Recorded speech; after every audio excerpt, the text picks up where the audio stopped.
Paris. Earlier this week, a field researcher in Africa sent me a video text message showing young African men in a cage with their hands tied behind their backs and cloth gags in their mouths as someone yelled at them in Arabic.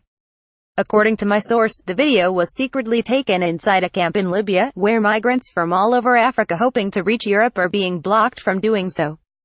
Taken at face value, this video shows how Western humanitarianism has gone awry to the detriment of the very people it's supposed to help. Europe recently began putting its foot down and stopping the uncontrolled invasion of its continent.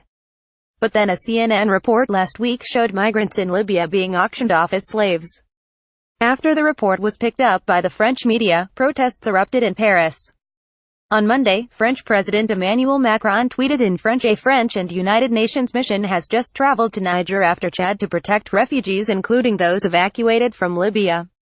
I call our partners to join France in this mobilization to avoid the horrible abuses suffered on the migratory routes." The French media has reported that many of the migrants will be coming to France. If the citizens of Europe were growing weary of the massive influx of migrants, images depicting the deplorable treatment of these migrants will no doubt help shift public opinion.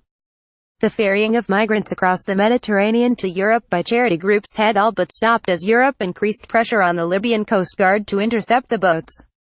That may now change, but public policy based on emotional heartstring tugging is dangerous and absolutely not the answer. We've already seen one such example, and it's directly related to the current crisis in Libya.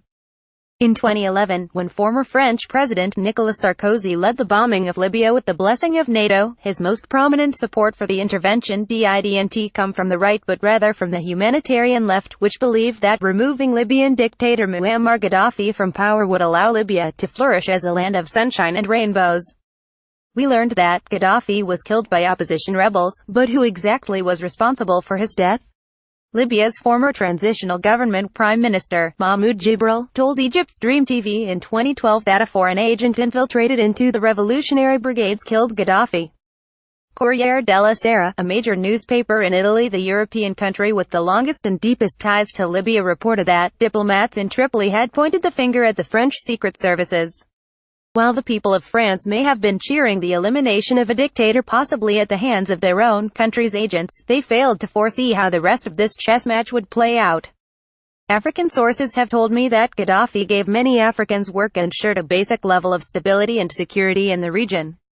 With the French still being driven by emotion, we're once again being dragged by the heartstrings into bad policy, this time by acquiescing to a more open immigration policy because of some admittedly disturbing images. There are better solutions.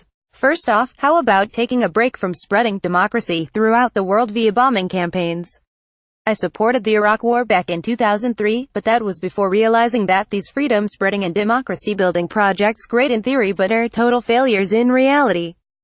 It feels like we're playing a money-sucking casino slot machine and waiting for a jackpot that never comes, yet we're still reluctant to walk away and cut our losses. And let's stop all the nonsense of development aid that's supposed to support these people in their home countries when it seems to be doing everything but.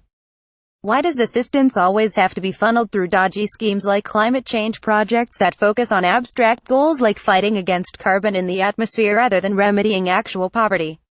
And why does so much of the aid have to be entrusted to bloated bureaucracies like the United Nations? We allow our leaders to sell us on humanitarianism that doesn't pass the smell test, and then we're surprised when it's ineffective or even detrimental. The answer isn't to empower these leaders to enact more such policies. Former U.S. President Jimmy Carter picked up a hammer and built houses for people with Habitat for Humanity International. Humanitarianism really shouldn't be any more complicated than that.